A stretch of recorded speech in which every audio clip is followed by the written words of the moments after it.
성경에는 이름이 비슷한 두 사람이 등장합니다. 헷갈리기 쉬운 그 사람에 대해서 좀 잠시 알고 넘어가야 헷갈리지 않습니다.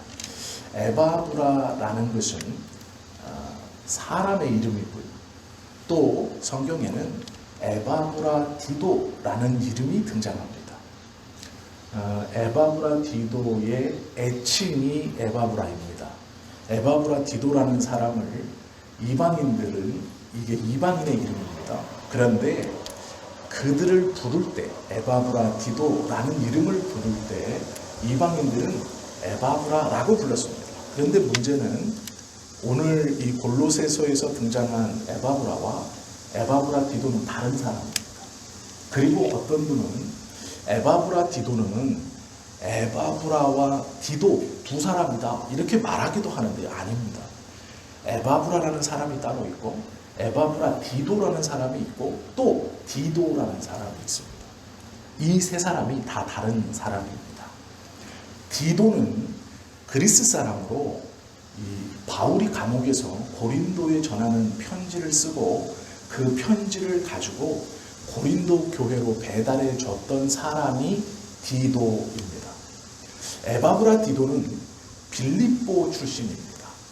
우리가 알고 있는 빌립보서 있는 것이죠. 에바브라디도는 빌립보 출신으로 빌립보 교회에 소속되어서 바울이 감옥에 갇혔을 때 그 감옥 안에서 쓰는 생필품을 사서 조달해 줬던 그 사람이 에바브라디도입니다. 그리고 오늘 우리가 볼 사람 에바브라는 골로새 출신입니다. 즉 디도와 에바브라디도와 에바브라는 다른 사람입니다.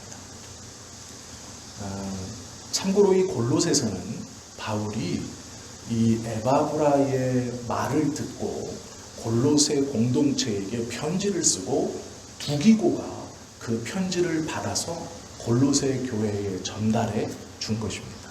즉 에바브라한테 써줘서 에바브라가 그것을 가지고 골로새로 돌아간 편지가 아니고요. 두기고한테 주고 두기고가 그 편지를 받아서 이 골로새 공동체에게 전해주었던 편지가 오늘 골로새서입니다.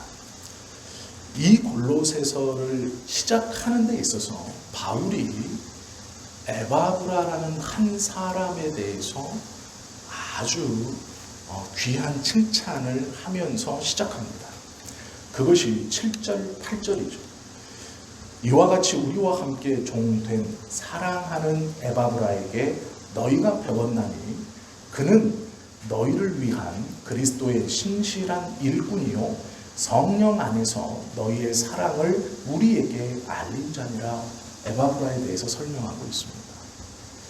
에바브라라는 이름의 뜻은 참 재미있게도 매력적인이라는 뜻입니다. 매력적인. 그리고 목사님들이 얘기는 아마 안 해주셨을 건데요. 이 에바브라라는 뜻의 숨겨진 뜻은 예쁘장하게 생긴이라는 뜻입니다. 예쁘장하게 생긴. 에바브라는 남성입니다. 이름이 남성입니다. 영어 단어도 그렇지만 이 그리스어나 헬라어를 보시면 남성, 여성 구분이 있습니다. 그래서 이름을 보면 이 사람이 남성인지 여성인지를 알 수 있어요. 에바브라는 남성입니다. 남성인데 그 이름을 예쁘게 생긴, 예쁜, 매력적인 이렇게 표현을 했습니다. 아마 이것은 여러 가지 설이 있는데요. 제 짐작에 에바브라는 살이 좀 많이 쪘었던 사람일 수도 있고 아니면 향수를 어렸을 때부터 뿌리고 다녔던 사람이었을 수도 있습니다. 아니 무슨 그 시대의 향수입니까? 라고 말하지만 향수는요 이집트 시대부터 쓰였던 겁니다. 그래서 그 당시에 남성인데 여성처럼 자신들만의 독특한 향수를 쓰는 사람들을 가리켜서 여성스럽다 이렇게 조금 표현하기도 했습니다. 그리고 덩치가 큰 사람들이 남성들이 입는 이렇게 조금 옷을 입지 않고 여성들처럼 하늘하늘거리고 펑퍼짐한 옷들을 이렇게 입고 다니는 적이 있었습니다. 그래서 그들을 이렇게 하는 말도 이 여성스럽다 이렇게 표현했습니다. 그것이 예쁘장하다라는 표현의 뜻입니다. 그래서 좋게 생각하면 어려서부터 부유한 집안에서 자랐기 때문에 향수를 계속해서 써서 그 여성들이 쓰는 향수의 냄새가 나서 예쁘장하다, 여성스럽다 이렇게 표현했을 수 있고요. 아니면 덩치가 커서 여성들처럼 옷을 좀 이렇게 길게 늘어뜨리게 입어서 여성스럽다라고 불렀을 수 있습니다. 어쨌든 간에 그 이름의 뜻이 매력적인 또 예쁘장함이라는 뜻입니다. 부자였을 수도 있고 몸집이 컸을 수 있습니다. 그건 중요한 것은 아니지만 이름의 뜻은 그렇습니다. 이 이름을 가지고 있는 에바브라라는 사람을 표현하는 데 있어서 바울은 종이라고 표현합니다. 이것이 첫 번째 붙어 있는 수식어입니다. 그런데 그 앞에 우리와 함께라고 붙어 있습니다. 우리와 함께. 우리와 함께라는 말이 참 중요합니다. 종이라는 말은 이 디아코노스라고 부르기도 하고 둘로스라고 부르기도 합니다. 그런데 우리와 함께라는 것은 앞에 쉰이라는 말을 붙이면 쉰 둘로스라는 이렇게 말하면 한 주인을 섬기는 종 이런 뜻입니다. 즉 나 바울과 에바브라의 주인은 같다 이런 뜻입니다. 나의 주인이신 그분을 섬기는 주인은 하나인데 그 한 주인을 섬기는 종 이것이 쉰 둘로스입니다. 이게 우리와 함께 종됨이라는 뜻입니다. 바울의 주인은 하나님입니다. 누구나 다 아는 것이죠. 이 바울은 이 에바브라를 향하여 나의 주인이신 하나님을 나와 같이 종처럼 섬기는 사람이다.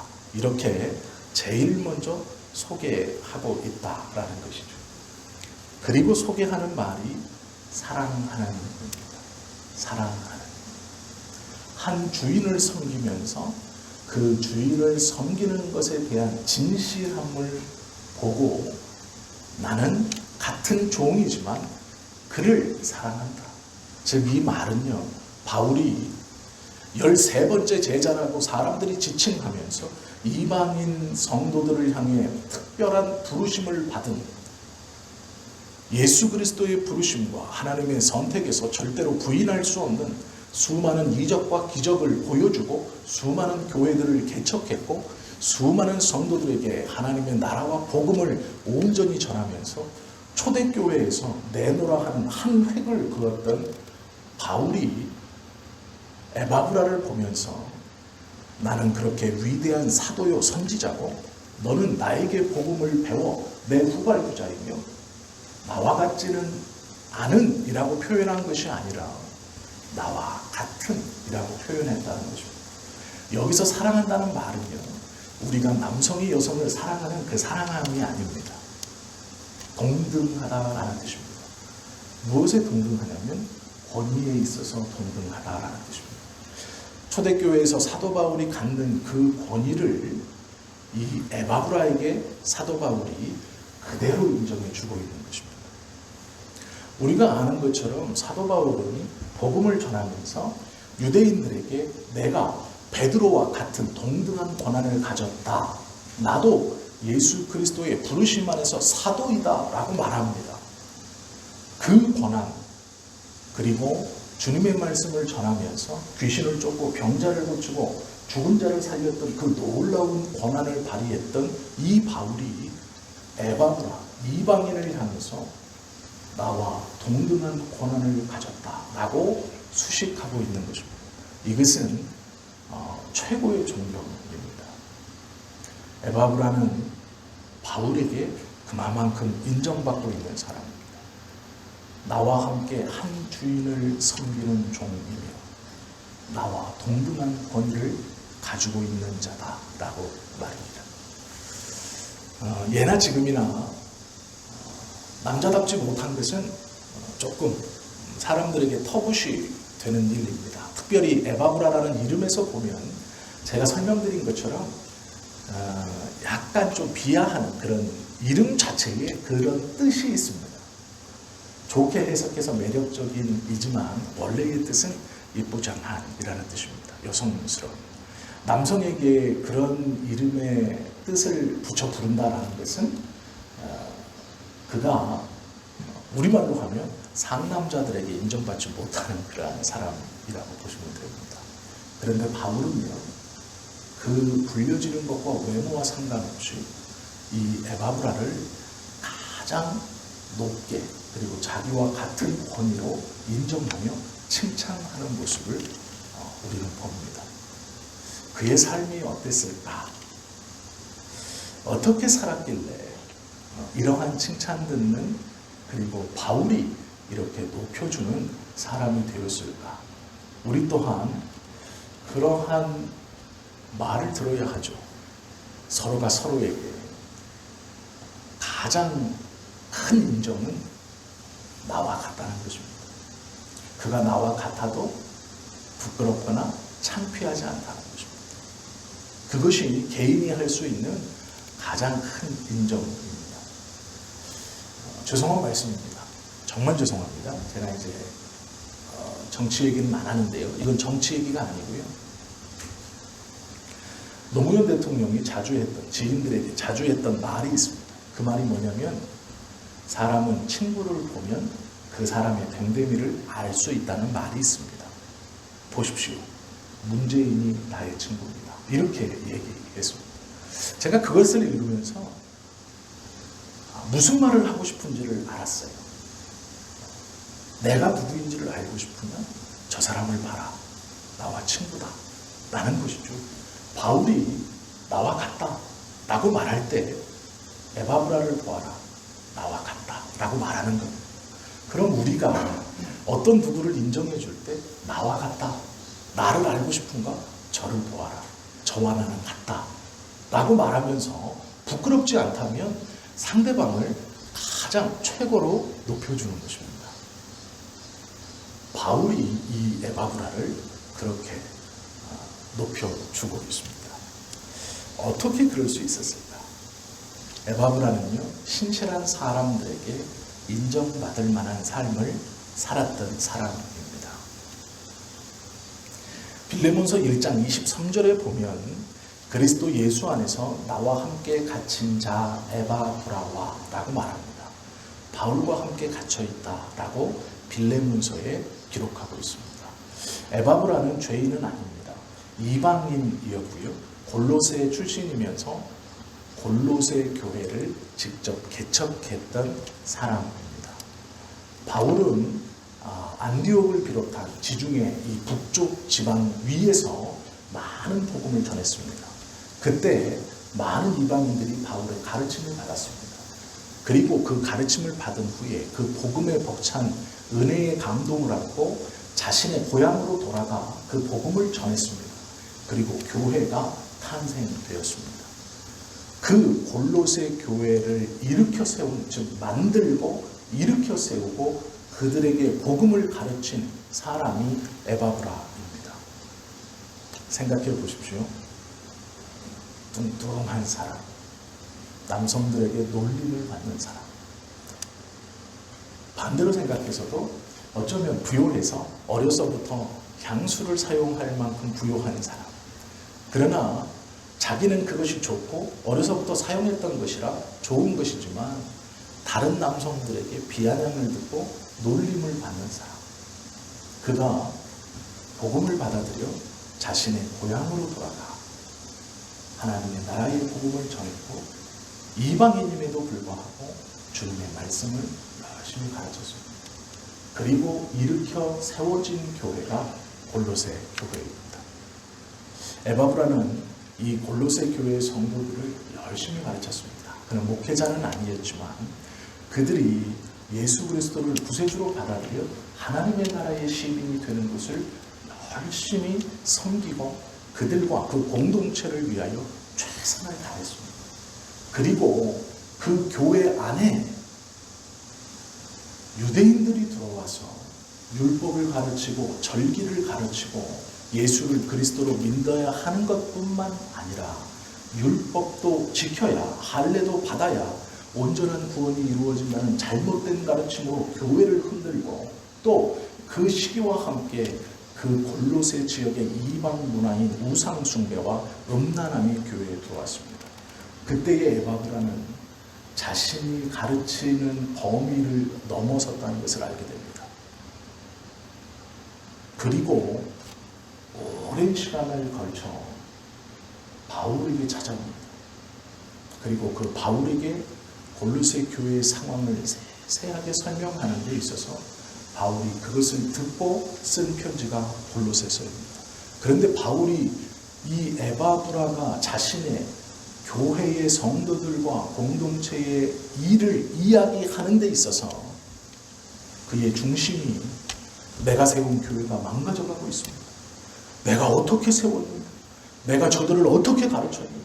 유대인들이 들어와서 이렇게 망가뜨려 놓고 있습니다. 내 교회를 이라고 한 것이 아닙니다. 에바브라는요, 내 교회라고 생각하지 않았습니다. 내가 세웠다, 내 것이라고, 내 것이 망가지고 있다고? 아닙니다. 자신의 성공을 위해서, 어떠한 것을 위해서 교회를 이끌어가는 지도자도 아니었습니다. 에바브라가 전하는 그 골로새 교회와 성도의 상황을 바울이 듣고 있으면서 바울의 마음속에 한 생각이 듭니다. 그것이 무엇이냐면 오늘 기록된 말씀처럼 성령 안에서입니다. 성령 안에서. 에바브라가 전하는 골로새 교회와 성도들의 상황, 그 상황을 전하는 에바브라의 그 모습이 자신의 이익이나 자신의 어떠한 것을 빼앗겨간다는 안타까움이나 내 고집과 아집으로 이렇게 이끌어가야 되는데 저렇게 가고 있다는 그것을 네가 좀 막아달라는 것이 아니었습니다. 성령 안에서 하나님의 관점으로 성도들을 보고 하나님의 관점으로 교회를 보았습니다. 그 마음으로 먼 길을 걸어 옥에 갇혀 있는 바울에게 찾아왔고 그 바울에게 자신과 성도들의 상황을 성령 안에서 그 말을 하는 그 에바브라를 보고 있자니 바울의 마음에 감동이 일었습니다. 이는 개인적 어떠함의 목적을 가지고 교회를 다스리고 섬겼던 사람이 아니라 성령님 안에서 나를 인도하여서 복음으로 살게 하시고 이 감옥에까지 순종하여 오게 하신 동일한 성령, 그 성령 안에서 정말로 교회를 붙들고 성도들을 붙들고 말씀을 가르쳤던 사람이구나. 그러기에 바울은 에바브라를 높일 수밖에 없었습니다. 같은 주인을 섬기는 두 종이라고 표현할 수밖에 없었습니다. 그는 나와 같다라고 말할 수밖에 없었습니다. 에바브라는 그런 삶을 살았습니다. 그리고 이 에바브라는 죄를 지어 옥에 갇혀 있는 것이 아니고요. 바울이 갇혀 있는 그 바울을 옥바라지하면서 그곳을 떠나지 않고 계속 바울의 수종을 들었습니다. 그것을 보고 나와 함께 갇혀있는 이라고 바울은 말했습니다. 에바브라의 이런 삶, 사심없이 섬기고 하나님의 나라를 위해서 자신의 어쩌면 환경과 여건 그것이 중요한 것이 아니라 하나님의 복음을 위해 살았던 이 삶을 바울은 인정하고 그를 높이는 것입니다. 또한 에바브라를 표현하면서 너희는 그에게 배웠다라고 말합니다. 에바브라는 이방인입니다. 율법을 모릅니다. 유대인도 아닙니다. 그는 오로지 바울이 가르쳐 주신 복음을 듣고 하나님의 나라에 대한 소망을 품었습니다. 그리고 바울이 가르쳐 준 그 순수한 복음을 골로새 성도들과 공동체에 가르치는 일에 열심히 했습니다. 자신이 믿고 있고 아는 말을 충실히 가르쳤던 것입니다. 내가 다른 사람과는 달라야지. 그리하여 자신의 생각을 덧붙이거나 자신의 느낌을 덧붙이거나 자신의 어떠한 것을 덧붙여 가르치지 않았다라는 것입니다. 신실하게 자신이 알고 배운 바 그 은혜만을 순전하게 가르쳤던 사람입니다. 그러기에 그리스도의 신실한 일꾼이라고 표현되어 있습니다. 에바브라는 이런 칭찬을 듣는 사람이었습니다. 바라기는 저와 여러분도 이런 칭찬을 들었으면 너무 좋을 것 같습니다. 사람들의 수군거림의 겉모양이나 우리가 처한 환경이 아니라 우리가 들은 예수 그리스도가 우리의 죄를 위하여 십자가에 죽으시고 하나님께서 우리를 위하여 그 예수 그리스도를 통하여 하나님의 나라로 들어가게 하신다. 우리가 들어 익히 알고 있는 이 놀라운 복음만을 순수하게 전하는, 그리하여서 우리도 다른 하나님을 섬기는 종들에게 서로가 서로를 자신과 같다라고 인정받을 수 있는 삶을 살아가면 너무 좋겠습니다. 에바브라는 성령 안에서 복음의 능력을 나타내는 믿음의 사람이었습니다. 7절은 이렇게 말합니다. 이와 같이 우리와 함께 종된 사랑하는 에바브라에게 너희가 배웠나니 그는 너희를 위한 그리스도의 신실한 일꾼이다 라고 말합니다. 이 시기에는 로마의 박해가 시작되었던 시기입니다. 교회 공동체로 모인다는 것은 쉽지 않은 일입니다. 그리고 어떠한 공동체의 대표가 되어 그들을 복음 안에서 온전히 가르친다는 것은 더 쉽지 않은 것입니다. 로마의 박해의 표적이 되기 쉽기 때문에 그렇습니다. 너희 공동체를 이끌어가는 자가 누구냐라고 찾을 것이고 당연히 그 리더를 잡아들이고 박해하고 핍박하려고 할 것입니다. 어쩌면 보이지 않게 박해가 시작되었습니다. 그것을 감당하면서 신실하게 계속해서 자신의 섬김을 이어간 사람이 에바브라입니다. 위험이 있다고 해서 멈추지 않고 박해가 시작된다고 해서 멈추지 않고 자신이 받은 은혜에 대해서 정직하고 순전하게 반응했던 삶이 에바브라의 삶이었습니다. 골로새서 1장 4절에서 5절은 이렇게 표현합니다. 이는 그리스도 예수 안에 너희의 믿음과 모든 성도에 대한 사랑을 들었으며 너희를 위하여 하늘에 쌓아둔 소망으로 말미암으리니 곧 너희가 전에 복음 진리의 말씀을 들은 것이라. 골로새서 성도들은요, 아이러니하게도 한 사람도 바울을 직접 본 사람이 없습니다. 골로새 교회는 초대교회임에도 불구하고 바울을 본 적이 없는 성도들이 모여있는 공동체입니다. 에바브라가 바울에게 복음을 들었고 그 에바브라가 복음을 전하여 설립한 공동체입니다. 바울에 대한 이야기를 많이 들었을 것입니다. 에바브라는 나의 스승 바울이라고 불렀을 것입니다. 나에게 복음을 가르쳐준 하나님의 사역자 바울이라고 부르며 그 바울의 가르침을 그들에게 전했습니다. 그런데 바울이 전해들은 그 골로새 교회의 상황은 놀라웠습니다. 믿음과 소망과 사랑이 그 교회 안에 다 있었습니다. 놀라운 하나님의 역사가 그 교회 안에 있었습니다. 에바브라가 그렇게 신실하게 교회를 이끌어왔던 것입니다. 그렇게 신실하게 순전하게 가르쳐 왔던 것입니다. 바울은 그 교회의 소식을 듣고 너무 기뻤습니다. 에바브라가 전해주는 교회의 공동체가 세워지고 그 안에서 성도들이 하나님의 나라를 소망하고 말씀을 품고 예수가 그리스도이심을 순전히 전하는 어찌되었던 하나님의 나라를 소망하며 그 나라에 들어가고자 열심을 품고 있는 그 모습에 바울은 기뻤습니다. 감동했습니다. 그리고 그 공동체를 신실하게 섬긴 에바브라의 말을 들으며 성령의 감동하심으로 이 에바브라는 나와 같이 성령에 붙들린 사람이다라는 것을 확신했습니다. 그리고 칭찬합니다. 골로새서 1장 8절에 보시면 성령 안에서 너희 사랑을 우리에게 알렸다라고 말합니다. 성령 안에서 순전한 삶을 살았던, 순종의 삶을 살았던 에바브라입니다.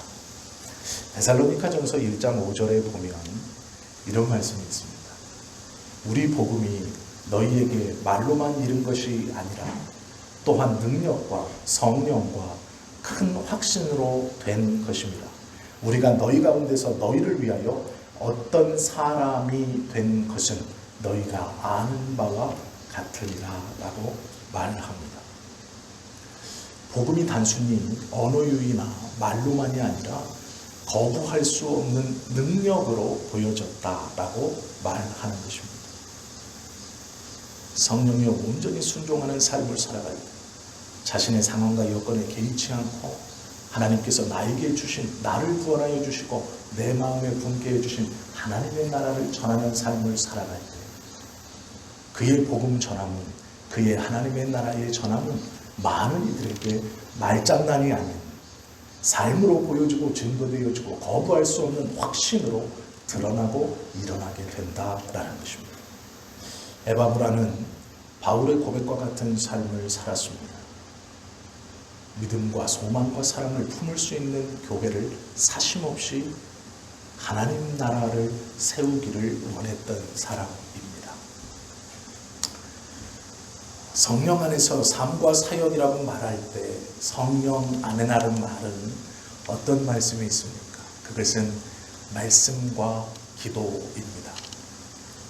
말씀을 알아야 올바로 기도할 수 있고 성령님의 올바른 음성과 인도를 분별할 수 있습니다.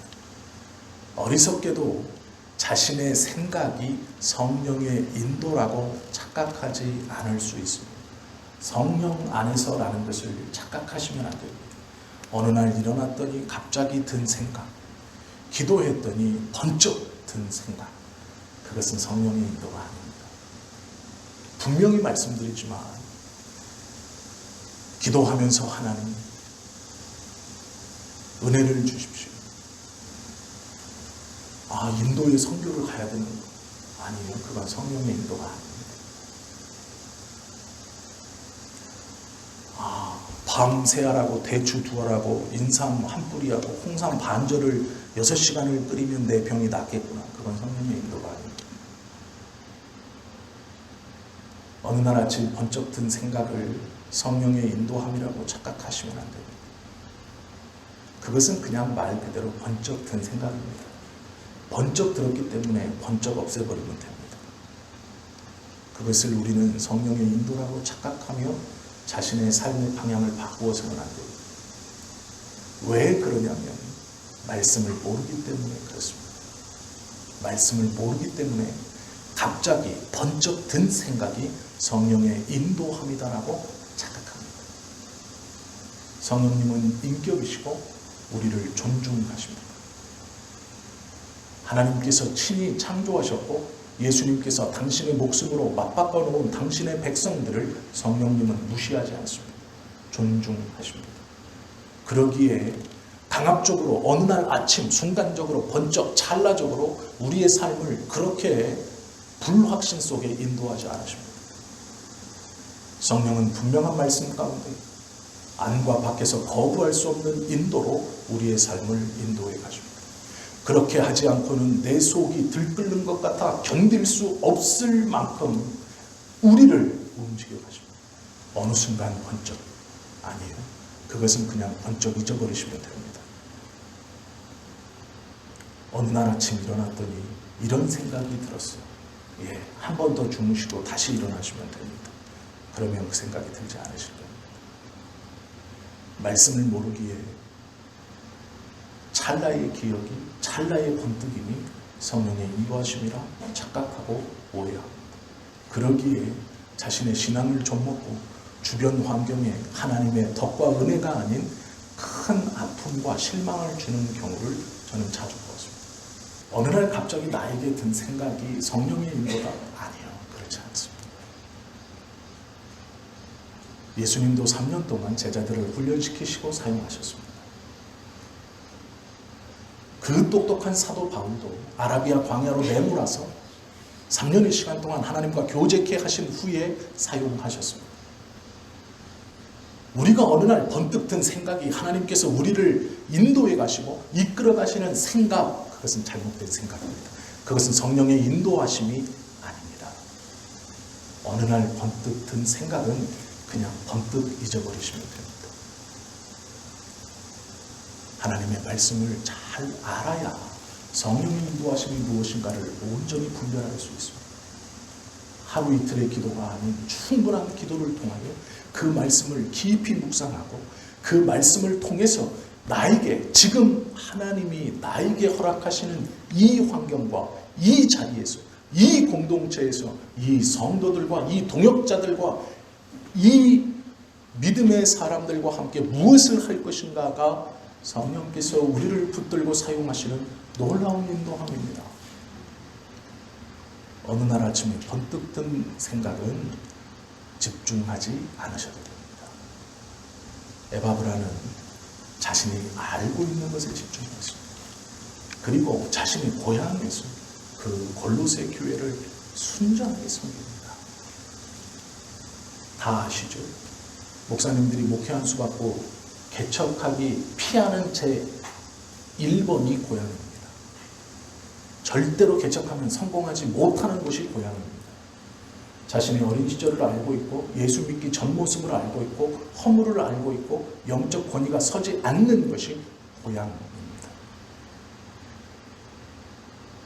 성경에도 보면 선지자가 고향에서 환영받지 못한다는 말씀도 있습니다. 에바브라에게 골로새는 고향이었습니다. 자신의 약점과 비아냥되는 사람들이 있는 곳입니다. 예부장하게 생겼네, 매력있지 라고 말하는 곳입니다. 그곳에서 에바브라는 신실하게 주님을 섬겼습니다. 우직하게 주님을 섬겼습니다. 처음부터 그가 인정받는 사역자가 되었겠습니까? 처음부터 그는 모든 것을 할 수 있었겠습니까? 아닙니다. 많은 비아냥이 있었을 것입니다. 움직이고 싶었을 겁니다. 어느 날 문득 여기가 아니고 라고 생각했을 수도 있습니다. 그러나 그는 순전했습니다. 그는 정직했습니다. 자기가 받은 그 복음을 가감없이 전했습니다. 에바브라와 같은 삶을 살아가십시오. 저 또한 그런 삶을 살기 위해 노력하겠습니다. 저뿐 아니라 성도들 우리 함께 에바브라처럼 주님의 말씀에 붙들리고 자신의 약점을 아는 그곳, 자신의 부족함을 아는 그곳에서도 주님의 말씀으로 흔들림 없이 그 복음만을 순전하게 전하고 또 그 뜻에 순종하며 살아가. 우리도 한 주인을 섬기는 종, 성령 안에서 사랑하는 나와 같은 이라는 말을 서로가 서로를 위해 듣고 결국에는 우리 주님 앞에서 우리 주님께 그 말을 듣는 저와 여러분 모두가 되시기를 예수님의 이름으로 축원합니다. 기도하겠습니다.